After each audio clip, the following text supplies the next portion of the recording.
ቅዳሜ ሰባተኛ ቀን ነው። አዎ ልክ ናችሁ። ጴንጤ ሰባተኛ ቀን እንደሆነ ብዙ አያውቅም። ልክ ናችሁ። ቅዳሜ ነው ሰባተኛ ቀን። እሁድ የመጀመሪያ ቀን። ሰዎቹ በመፈወሱ ሳይሆን አልጋ በመሸከሙ አበዱ። ቅዳሜ ቀን ምኩራብ ኢየሱስ ገባ ማለት የሆነ ችግር መፈጠሩ አይቀር። የሆነ ሕጉ የሚከለክለውን ነገር ሊያደርግ።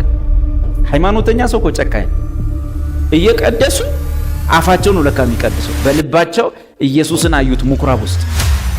ከዛ በኋላ ማለት ገና ጥያቄውን ካፉ እንደጨረሰ ሌላ ነገር ቀጠለ። አንቺ ሴት ቀና በይ አላት። ጎባጣው መንፈስ ወጣ። ሴትዮዋ ቀና አለች። ከዛ አይናቸው ደም ለበሰ።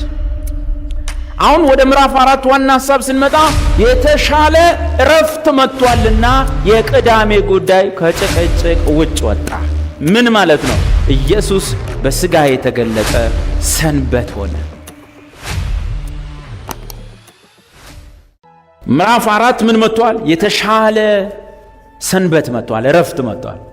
በብሉይ ኪዳን ሰንበት ምንድነች? ቀዳሚት ነች። ቅዳሜ ሰባተኛዋ ቀን ቅዳሜ ቀኒቱ የእረፍት ቀን ነች በብሉይ ኪዳን። ከዛ ቅዳሜም አላሳረፋቸው። ኢያሱም ሕዝቡን ወደ ምክንያቱም ግብፅ አገር ላይ ቅዳሜ ቀን ማረፍ አለ እንዴ? ግብፅ አገር ጭቃ ሲያቦክ አለ? ግብፃዊ ቅዳሜ ያውቃል እንዴ? ይወቅጡታል አልኩ። ቅዳሜም ሰኞም አንድ ነው። ዘሴም 430 ዓመት። ከዛስ ሙሴ አወጣቸው፣ ኢያሱ አወረሳቸው። ዕብራውያን ምዕራፍ 4 ምን ይላል? ኢያሱ ካወረሳቸው በኋላ አርፈው ቢሆን ኖሮ እውነት ቅዳሜ በእርግጥ መቀመጥ ጀምረዋል። ስራ አይሰሩም፣ ምን አይሉም። ጥሩ ነው። በሳምንት አንድ ቀን ጥሩ ነው። ከኢያሱም በፊት ደግሞ ሙሴ ቅዳሜ ሰንበት ብቻ ሳይሆን በዓመት የሚከበሩ ዓመታዊ ሰንበቶች ሰኞ ቀን ሊያርፍ ይችላል፣ እሁድ ቀን ሊያርፍ ይችላል፣ ሮብ ሊያርፍ ይችላል። ጨመረላቸው ዘሌዋውያን 23 ላይ። ኢያሱ ካወረሳቸው በኋላ የሙሴም የሰንበት ትእዛዝ መፈጸም ከጀመረበትም በኋላ መጽሐፉ እንዲህ ይላል፣ በእውነት ኢያሱ አሳርፏቸው ቢሆን ኖሮ ከኢያሱ በኋላ ልብ በል ብዙ ዓመታት በኋላ ዳዊት የሚባል ንጉስም ነቢይም ተነሳና ስለ ሌላ የረፍት ቀን ተናገረ። መጽሐፍ ምን ይላል? ኢያሱ አሳርፏቸው ቢሆን ኖሮ ዳዊት ስለ ሌላ ቀን ለምን ተናገረ? ነገር ግን ቀን ተቀጥሯል። በሥጋ የሚመጣ የረፍት ቀን፣ የእግዚአብሔር ረፍት ኢየሱስ ሲመጣ የብሉይ ኪዳን መስዋዕቱን፣ በዓላቱን፣ ሰንበቱን ሁሉ በአካል ራሱ ሆኖ መጣ። ኢየሱስ የመጣው ወደ አሕዛብ ነው ወደ አይሁድ ነው? በደንብ ያዙልኝ። ወዴት ነው? ወደ ኦኬ። አይሁዶች በምን ይታወቃሉ? ቅዳሜ በማረፍ ሰባተኛው ቀን ትልቅ የረፍት ቀናቸው። ኢየሱስ መጥቶ ምን አላቸው? ቅዳሜ ቀን ለማረፍ ሰንበት ቀኑ ነው የሚያሳርፈኝ ብሎ ቁጭ ያሉትን በዚያው በቅዳሜ ቀን ምን ብሎ ሰበካቸው? እናንተ ሸክም የከበዳችሁ ወደ እኔ ነው፣ እኔም አሳርፋችኋል። አይሁድ ምን አላሉም ማለት ነው? ተዘፍዝፈዋል እንጂ ምን አላሉ? አላረፉ። አየለካ ረፍት ማለት ተዘፍዝፎ መዋል አይደለም። ከተቀመጡ አለመነሳት፣ ከቆሙ አለመቀመጥ፣ አልጋ ላይ እየተንከባለሉ ቅዳሜን መጨረስ ለካ ረፍት አይደለም። ለካ ረፍት ነፍስ ውስጥ የሚመጣ ከእግዚአብሔር ጋር የተፈጸመ ሰላም ነው፣ ዋስትና ማግኘት ነው። እግዚአብሔር አላረፉም። ቅዳሜ አላሳረፋቸው። ቅዳሜ ሰባተኛ ቀን ነው። አዎ ልክ ናችሁ። ጴንጤ ሰባተኛ ቀን እንደሆነ ብዙ አያውቅም። ልክ ናችሁ። ቅዳሜ ነው ሰባተኛ ቀን። እሁድ የመጀመሪያ ቀን። ሰንበት ቅዳሜ ነበረ፣ 100% ቅዳሜ ነበር። ግን ኢየሱስ መጣና ያልተለመደ ነገሮችን ማድረግ ጀመረ።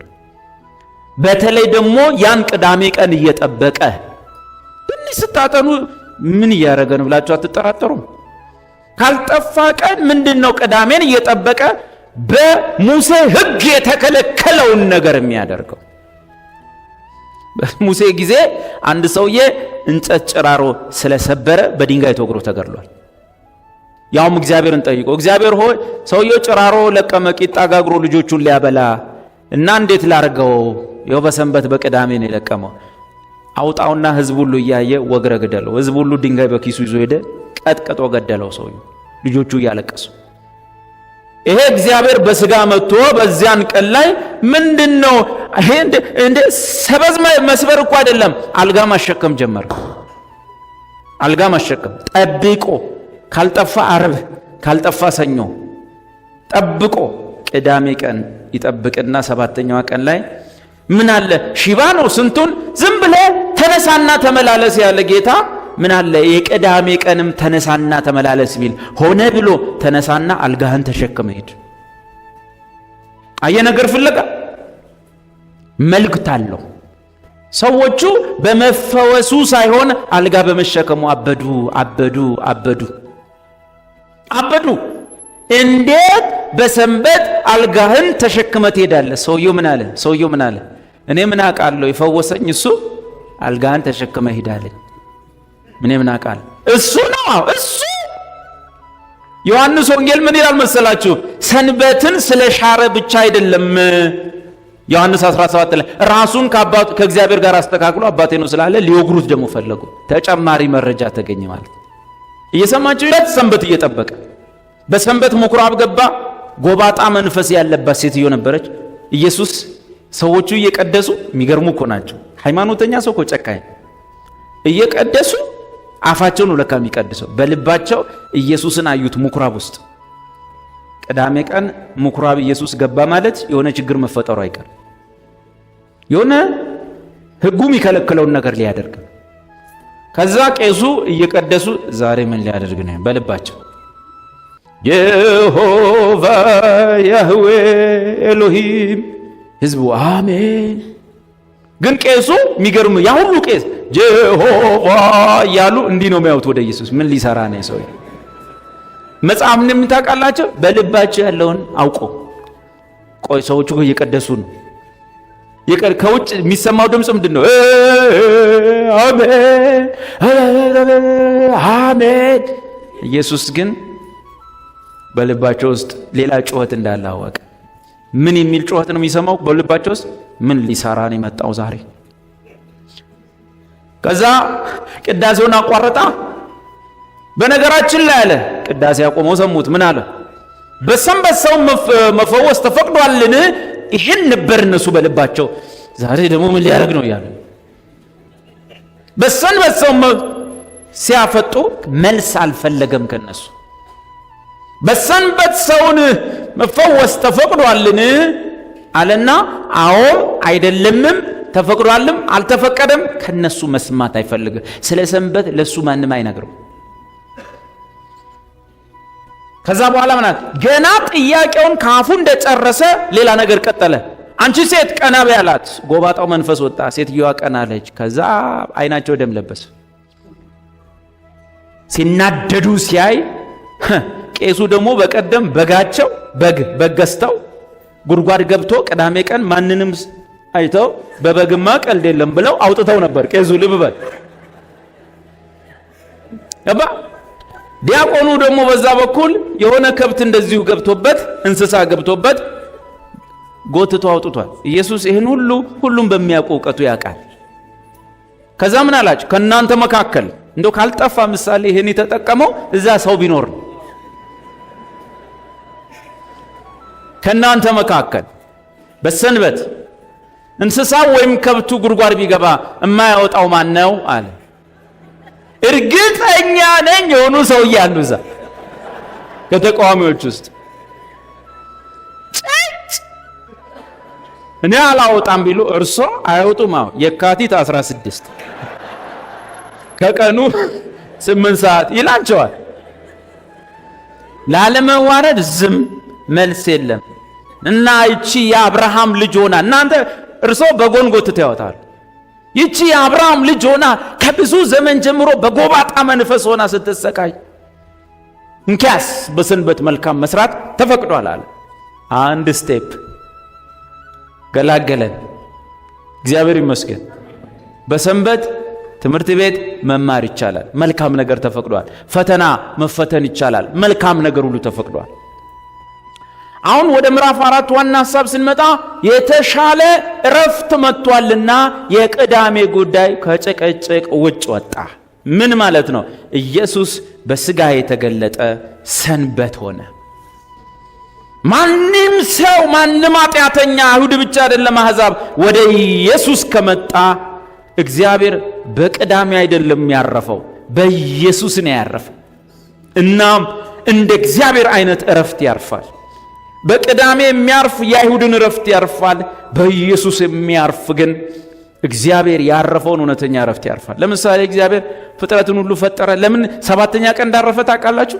ፍጥረትን ሁሉ ፈጠረ፣ መልካም ነበረ፣ አረፈ። ይኸው መልካም ነበረ፣ አረፈ። ጥሩ ትንሽ ሲቆይ ግን ያ ሁሉ ተበላሸ። መልካሙ ነገር እባብ መጣ፣ ከሴትየዋ ጋር አወራ። አዳም የት እንደገባ እናቅም። ያን ሁሉ ዲስከሽን ስታወራ ሰውየው ጎኗ የለም። ነገር ተበላሸ፣ ተፈጥሮ ተበላሸ። ሰው መንፈሱ ሙት ሆነ፣ ከእግዚአብሔር ተለያየ፣ ኮራፕት ሆነ። እግዚአብሔር የፈጠረው ታላቁ ፍጡር እግዚአብሔርን አላሳርፋል። የሚያሳርፍ አልሆንም ሰውየው።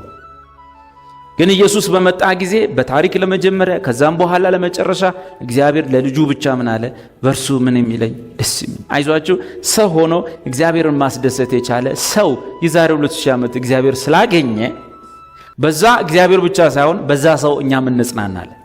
አንድም እኮ ሰው አይኖርም ነበር። አብርሃም ታየ፣ ይስሐቅ፣ ያዕቆብ፣ ዳዊት፣ ነቢያት፣ ኤቭሪባዲ ታየ።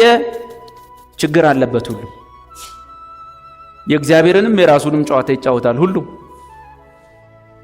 እግዚአብሔር ግን የዛሬ 2000 ዓመት ሰው ሆኖ በእኛ ሁኔታ ልጁን አይቶት ፈገግ አለ፣ ረካ። እግዚአብሔር እኛን በሚመስል ሰው በሆነ ሰው በኩል ደስታውን ስላየ እንጽናናለን። ቢያንስ እግዚአብሔር በአንድ ሰው ምን ብሎታል?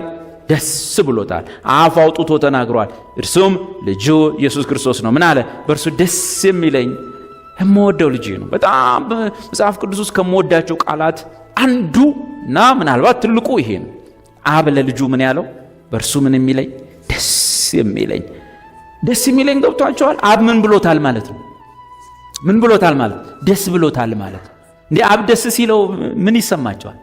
እንዴ ተረጋጋን እኮ። አብ ደስ ሲለው ስታይ ኦፋይ እናቴ ወረረደደደደደ ሆ ምንም ያስደስተው ነገር ቢያጣ ምን ይውጣል? እንደ ቀላል ነገር መስሏል እንዴ? አብ እስከዛሬ በምንም ነገር ደስ ብሎት ማያውቅ ቢሆን ሲጀመር ስሙ አብ ሆኖ አይገለጥም ነበር። አብ ማለት አባት ማለት። ያው በድሮ ስሙ ይቀጥላል። ጄሆቫ ያህዌ፣ የጄሆቫ የአምላክን ስም በከንቱ አትጥራ።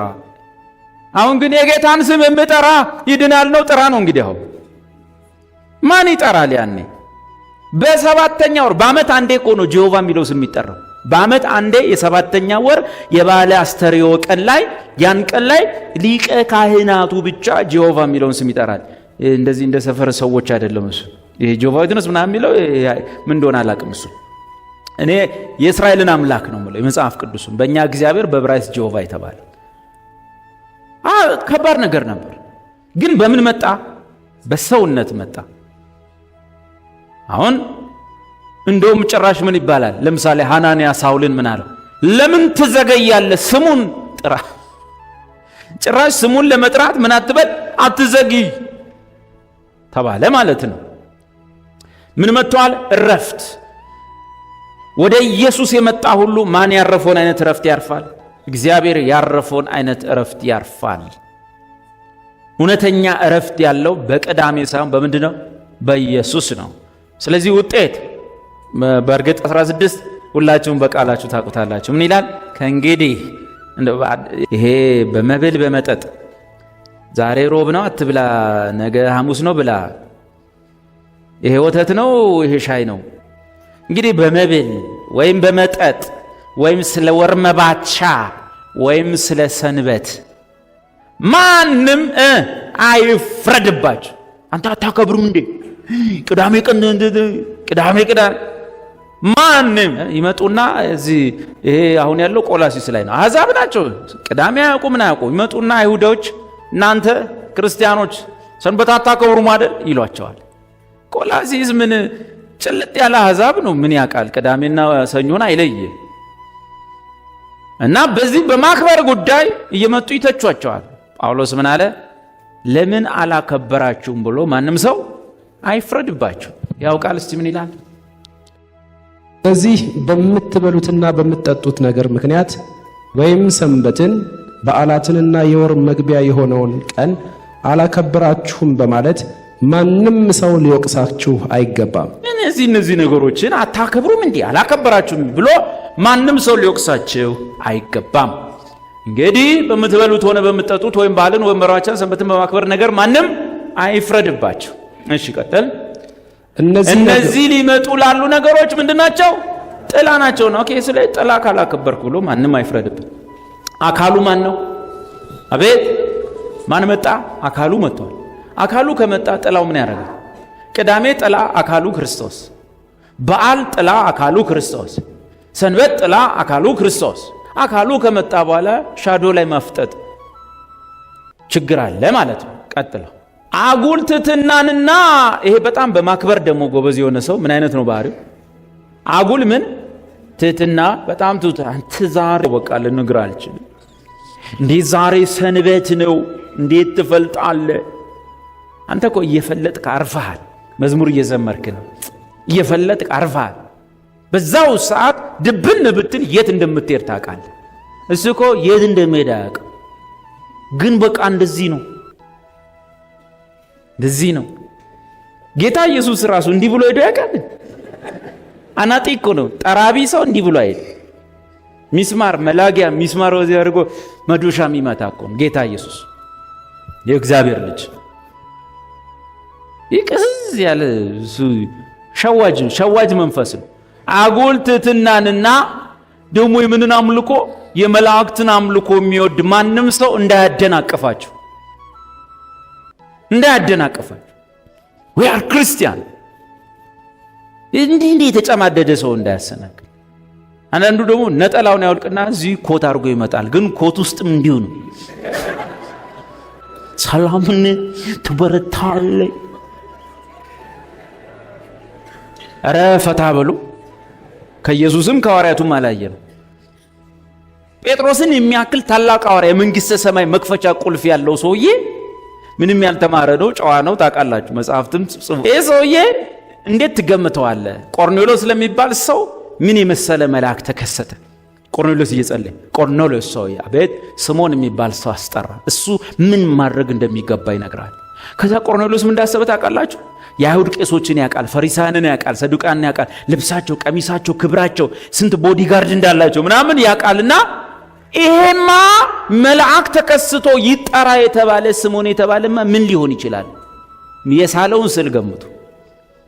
በኋላ ሰዎች ላከ፣ መልእክተኞች ላከ። ቤቱ በራፍ ላይ ኳየር አዘጋጀ። በዚህ በኩል ዘማሪ ቀሚስ ረጅም አድርገው ከበሮ ይዘው ጴጥሮስ ከሩቅ ሲመጣ ከቦዲጋርዶቹ ከአጃቢዎቹ ጋር ጺሙን እንዲያርጎ ቆቡ ላይ ደርሶ እንደዛ ነው የገመተው። መልአክ ተገልጦ ስምዖን የሚባል ሰው አለ እሱን ጥራው ይነግርሃል ብሎ የላይኛውን ዓለም ጉዳይ ስምዖን የሚባል ሰው ነው የሚፈታው። ኬዙ እሱ ጋር ነው ያለው። ይሄ ምን አይነት ሰው ነው? ከቄሶቹ ከፈሪሳውያኑማ በቃ የጠበቀው ነገር አለ። የሳለው ስላለ አዘጋጅቶ በቃ ቤተሰቡን ሁሉ አስጠራ ይላል።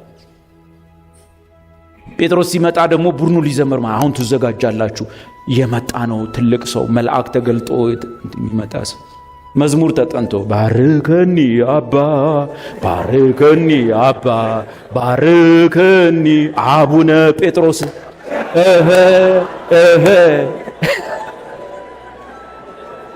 ከዛም እንደሆነ ታውቃለህ። ይሄ ሁሉ አጀብ ሆኖ ጴጥሮስ የሚባለው ሰው እዚች ጋር የምታደን ብጥል የአይሁድ ቀሚስ እንዳረገ በጮፈሬ ጫማ ምናልባት አንድ ዱላ ይዞ ሊሆን ይችላል። በሷ ከሽ መጣ።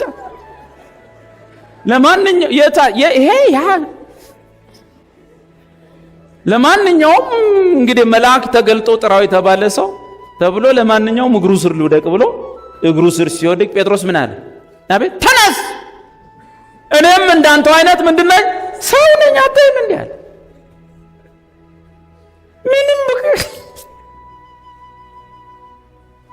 ምንም ማስመሰል ሰላም ትበረታል ምንም አያስፈልግም። ያው ጴጥሮስ የሚገርማችሁ ጳውሎስና ማን ነው ስሙ አብሮት የነበረው? በርናባስ ሲሰብኩ ሰዎቹ ዋና ብለው የሚቆጥሩት በርናባስን ነበር። የአበባ ጉንጉን አምጥተው ለበርናባስ። ለምን በርናባስ እንዲህ ብሎ ነው የሚቆሙ ሲሰበክ? ጳውሎስ ሲሰብክ ብሎ ያረጋግጣል። ዋናው ታታታታታ ወገኖቼ ያለ ከዚህም የሚጨቃጨቀው ሐዋርያው ጳውሎስ ነው። ስለዚህ ምን አሉት? ይሄ እንዲህ ብሎ የቆመው ዋናው ነው ማለት ነው። ይሄ ቅዥቅዥ የሚያደርገው ምክትሉ ነው ማለት ቢለው አበባ ሊጎነጉኑላቸው ሲሞክሩ መጽሐፍ እንደሚል ሁለቱም ልብሳቸውን ቀደዱ። እናንተ ሰዎች ከዚህ ከንቱ ነገር ዋው ያየ ምን ተንብለ አበባ ጉንጉን ምናምን ማሸርገድ ምን ተብሏል? ከንቱ ነገር፣ ወደ እግዚአብሔር ብትመለሱ ጥሩ ነው አላቸው። ጴጥሮስ በሽተኛ ከፈወሰ በኋላ ከተፈወሰ በእጁ በኋላ ከዛ ሰዎች ሁሉ ተንጠራርተው ጴጥሮስና ዮሐንስ ማየት ጀመሩ። አንዱ ባንዱ የትኛው ነው? ጴጥሮስ ምን አለ? እናንተ የእስራኤል ሰዎች እኛ እግዚአብሔርን በመፍራታችን ምክንያት ወይ በጽድቃችን ምክንያት ይህ ሰው ደህና የሆነ ይመስላችኋል? አቤት ትትና! የኛ ሰው ቢሆን ምንድነው ወገኖቼ? ይሄ ዝም ብሎ ፈውስ አይደለም። ሃሌሉያ! ይህን ሰው ከማግኘት በፊት 40 ቀን ነው ፋስት ያደረገው። አሜን። ጴንጤ ምን ይላል? አሜን። ጴጥሮስ ምን አለ? ይህን ሰው እኛ እግዚአብሔርን ከእናንተ በላይ የምንፈራ ሆነን ይመስላችኋል? ወይስ በጽድቃችን ምክንያት ደህና ሆኖ የተመላለሰ ይመስላችኋል? ዛት ሚስኛም እንደናንተው ሰው። ነገር ግን እናንተ ሰቅላችሁ በገደላችሁት እግዚአብሔር ከሙታን ባነሳው በናዝሬቱ በኢየሱስ ስም ላይ ባለ እምነት ይህ ሰው በፊታችሁ ደህና ሆኖ እንደተመላለሰ ይዋል። በስመ አብ። እኛ ድብቅ ብለን ጌታ ይታይ አጉልትትናንና ይሄን ሁሉ ያስወራኝ የመላእክትን አምልኮ የሚወድ እንዲህ የሚል ሰው ማንም ሰው እንዳያደናቅ። በቃ ፈታ በሉ ለቀቃሉ። ሰላም ነህ ዴቭ? ደህና ነህ? እግዚአብሔር ይመስገን። እዚህ ውስጥ ገብቼ በጣም ነው ሞልዲ ምናምን ቀለለል አታስጨንቆን፣ አታስጨንቅ። በቃ ኮሮና ነው ይሄው። በቃ ሰላም ነሽ? እንዴት ነሽ? እንዲህ ምናምን ቀለል ትላላችሁ። የመላእክትን አምልኮ የሚወድ ሰው እንዳያደናቀፋችሁ ተጠንቀቁ። እንደዚህ ያለው ሰው ምን አይነት ሰው ነው? እንደዚህ ያለው ሰው ስላየው ራእይ ጋኔን ያሳየው ማን አይታወቅም። ስላየው ራእይ ከመጠን በላይ ራሱን እየካበ በስጋ አእምሮ ከንቱ ሐሳቡ ተሞልቶ ይታበያል። ቀጥለው ይህ ሰው አካል ሁሉ በጅማትና መሰሪያ የተጋጠመ ምግብን የተቀበለ እግዚአብሔር የሚሰጠው ማደግ ከሚያድግበት ራስ ከሆነው ጋር ግንኙነት የለውም። እሺ ቀጥለው ለዚህ ዓለም መርህ ከክርስቶስ ጋር ከሞታችሁ ታዲያ ለምን እንደዚህ ዓለም ሰው ለሕጎቹ ተገዥ ትሆናላችሁ? እናንተ አይደንቲፋይ ተደረጋችሁ ከኢየሱስ ሞት ጋር ሞታችሁ ከትንሣኤው ጋር ተባብራችሁ ከሆነ እዚህ ዓለም ላይ ካለው ወግና ሕግ ጋር ለምን ትተባበራላችሁ?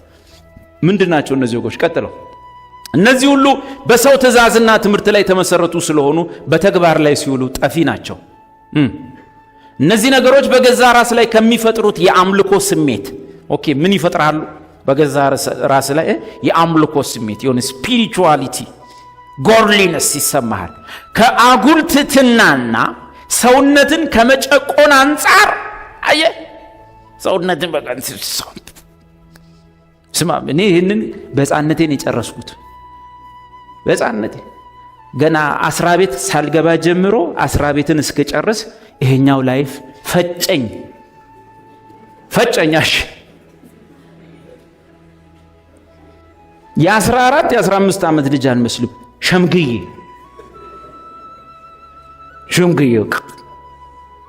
ሰው ስንት ቀን ያለ ምግብ እንደሚኖር እኔ አላቅም፣ በሳይንሳችሁ ማለት ነው። እኛ ያለ ምግብ ለብዙ ቀናት ቆይተናል። ብታምኑ ባታ መጨረሻ አንዱ ጓደኛ አዙሮት ወደቀ።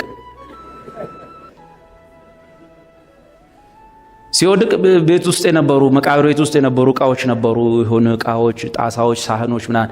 ሳህኑ እንደ ኮፍያ እዚህ ውስጥ ገባ። ልክ ሲወድቅ ገባ ጭንቅላት ውስጥ። ስናነሳው ወታደር መስሎ ተነሳ። የጾሙ የስግደቱ ብዛት ማለት አየ ሰውነትን በመጨቆን አንጻር በእርግጥ ጥበብ ያለባቸው ይመስላሉ። ነገር ግን የስጋን ልቅነት ለመቆጣጠር አንዳች ፋይዳ የላቸውም። ይፈሰካላ ከዛ ሲወጣ ደብል ነው አልኩ።